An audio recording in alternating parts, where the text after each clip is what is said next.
कक्षा 9 गणित अध्याय 1 संख्या पद्धति की प्रश्नावली 1.2 के पहले प्रश्न को हल करते हैं, जो कि वस्तुनिष्ठ प्रश्न है, इसलिए ध्यानपूर्वक पढ़िएगा। नीचे दिए गए कथन सत्य हैं या असत्य हैं, कारण के साथ अपने उत्तर दीजिए। तो देखिए, इसका पहला भाग यदि अपन पढ़ते हैं तो प्रत्येक अपरिमेय संख्या एक वास्तविक संख्या होती है। तो वास्तविक संख्या क्या होती है, पहले ये समझिए आप। वास्तविक संख्या अपन ने बेसिक कॉन्सेप्ट के वीडियो में देखा था कि वास्तविक संख्याएं दो संख्याओं का समूह होती है, एक तो परिमेय और एक अपरिमेय। तो देखिए, परिमेय संख्याएं जिन्हें अपन p बाई क्यू के रूप में व्यक्त कर सकते हैं ना, और जिन्हें अपरिमेय यानी कि जिन्हें p बाई क्यू के रूप में आप व्यक्त नहीं कर सकते हो, वो क्या है, अपरिमेय। क्लियर है। तो वास्तविक संख्या दोनों से मिलकर बनी होती है, तो इसलिए यहाँ पर क्या कह रहा है कि प्रत्येक अपरिमेय संख्या वास्तविक संख्या होती है, तो सत्य है ना, यहाँ पर लिखेंगे सत्य है। कारण दे दीजिए, क्योंकि वास्तविक संख्याओं का संग्रह परिमेय और अपरिमेय संख्याओं से मिलकर बनता है ना। ये इस प्रकार से आप कारण दे सकते हैं। अब दूसरा भाग देखिए, संख्या रेखा का प्रत्येक बिंदु √m के रूप का होता है, जहां m एक प्राकृत संख्या है। अब देखिए, आप संख्या रेखा ये अपने पास है, इसका कोई भी बिंदु बोल रहे हैं ना, 1 2 3 4, और संख्या रेखा में माइनस भी रहते हैं ना, तो इसका कोई भी बिंदु √m के रूप का होता है, जहां m क्या है, प्राकृत संख्या। तो देखिए, अब प्राकृत संख्या तो ये यहाँ से इधर जब चलते हैं तब शुरू होती है, क्योंकि प्राकृत संख्या 1 से शुरू होती है। लेकिन जैसे ही अपन इधर चलते हैं, देखिए -1 -2 है ना, तो ये तो गलत हो गया है ना। तो यहाँ पर क्या कह रहा था प्रश्न कि संख्या रेखा का प्रत्येक बिंदु √m के रूप का होता है, m प्राकृत संख्या है। लेकिन इधर करते हैं तो ये प्राकृत संख्या नहीं है, तो यहाँ पर अपन लिखेंगे असत्य है। असत्य है, कारण दे दीजिए, क्योंकि कोई भी ऋण संख्या है ना, ऋण संख्या किसी प्राकृत संख्या का वर्गमूल नहीं हो सकती, नहीं हो सकती है ना। अब देखिए, तीसरा भाग है अपने पास,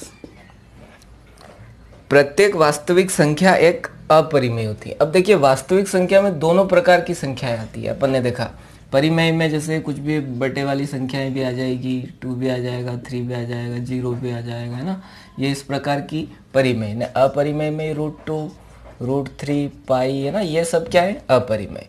तो ये दोनों प्रकार की संख्याओं से मिलकर वास्तविक संख्या बनती है।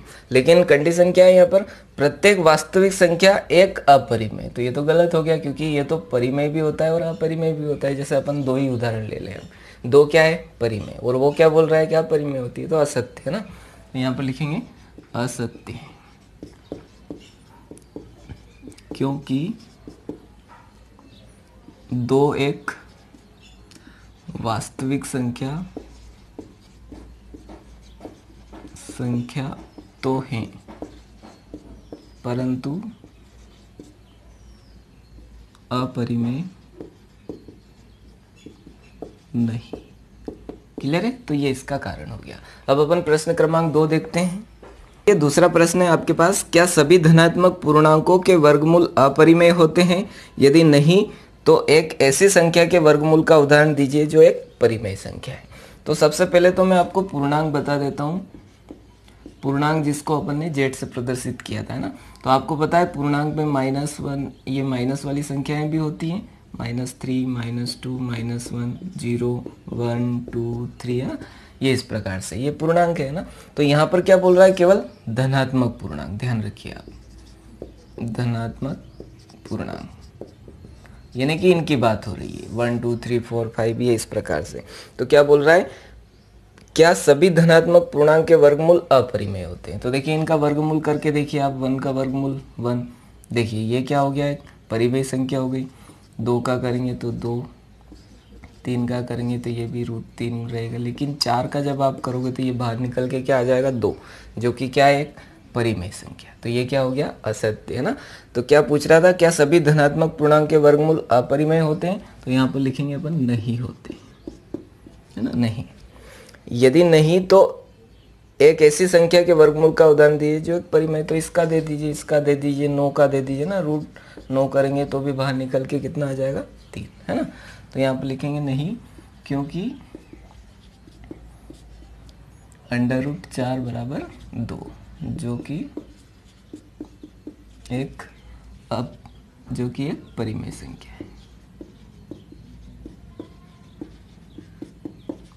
है ना। और ये कंडीशन क्या बोल रहा था कि अपरिमेय होती है ना, तो अपरिमेय नहीं होती है क्योंकि अपन √4 जब करते हैं तो 2 बाहर निकल के आ जाता है, और 2 क्या है, परिमेय संख्या।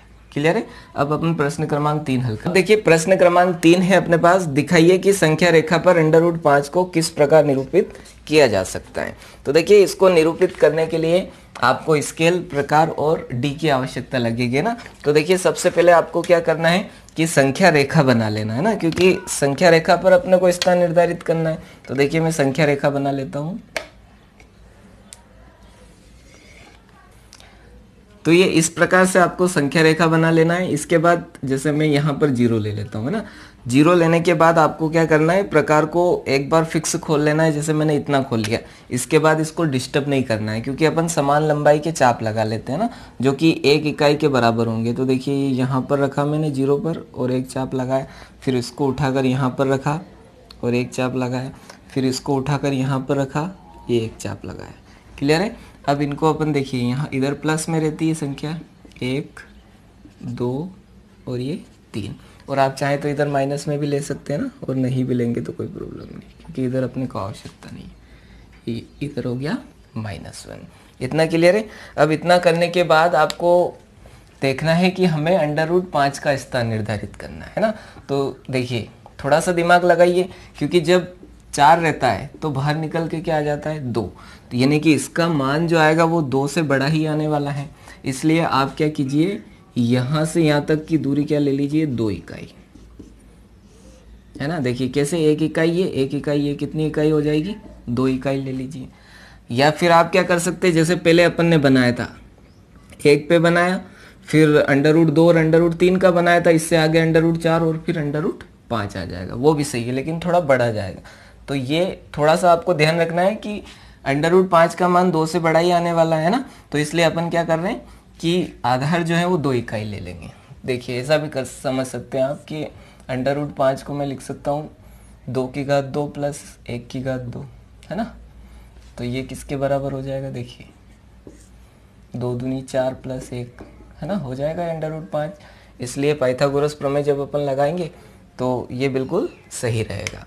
अब क्या कीजिए, आप यहाँ पर a नाम दे दीजिए, 2 पर, है ना। अब की बार अपन कितनी इकाई ले रहे हैं, नीचे 2 इकाई, इसलिए यहाँ पर नाम दे रहा हूँ, पहले अपन ने यहाँ पर दिया था, है ना। अब यहाँ पर अपन क्या करते हैं, 90 डिग्री का एंगल बना लीजिए। तो देखिए ये d की सहायता से, या फिर सेट स्क्वायर का उपयोग भी कर सकते हैं आप। ये यहाँ पर लिया अपन ने, और बिल्कुल ये रेखा रेखा पर रखना और पॉइंट पॉइंट पर, है ना, और ये 90 डिग्री यहाँ पर लगा दीजिए। अब स्केल से मैं इसको मिला देता हूँ। तो देखिए जहाँ पर 90 हो रहा था, ये यहाँ पर मिला दिया मैंने, ये एंगल बन गया अपना 90 डिग्री। क्लियर है। अब आपको क्या करना है कि ये यहाँ से यहाँ तक अपन ने ली 2 इकाई दूरी, और अपने को 1 इकाई और दूरी जरूरत पड़ेगी, इसलिए यहाँ से मैं 1 इकाई दूरी और ले लेता हूँ। तो देखिए ये यहाँ से अपन ने 1 इकाई के लिए खोला था इसको, तो ये यहाँ पर रखकर ऐसा कैसा ऊपर एक चाप लगा दीजिए, ये। तो ये दूरी आपको मिल जाएगी 1 इकाई, है ना, और इसको नाम दे देंगे अपन b। ठीक है, ये दूरी हो गई अपने पास 1 इकाई।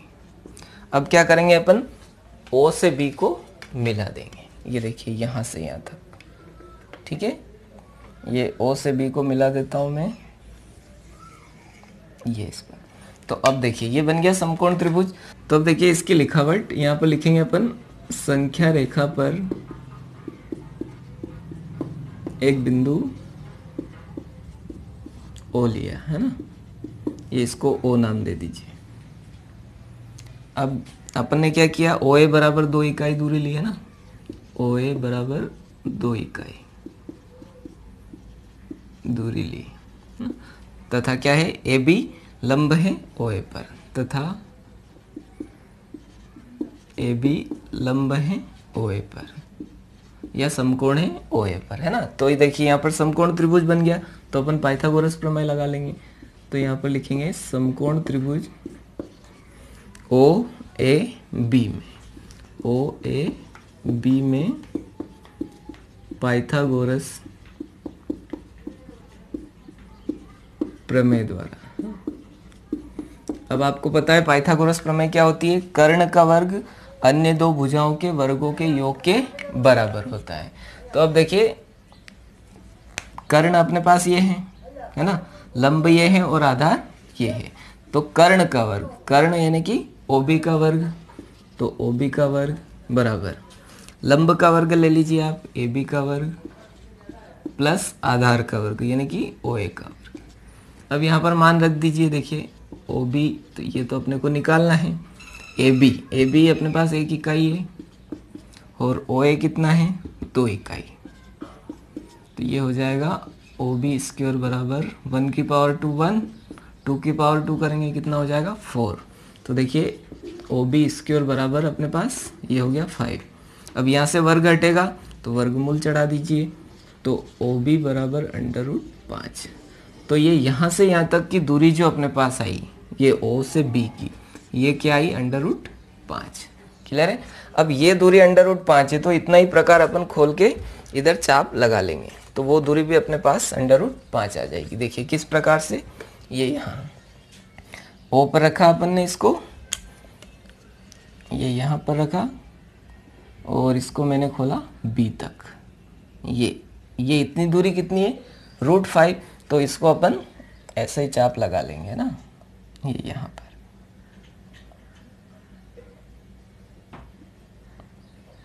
ये इस प्रकार से इसको घुमा लीजिए।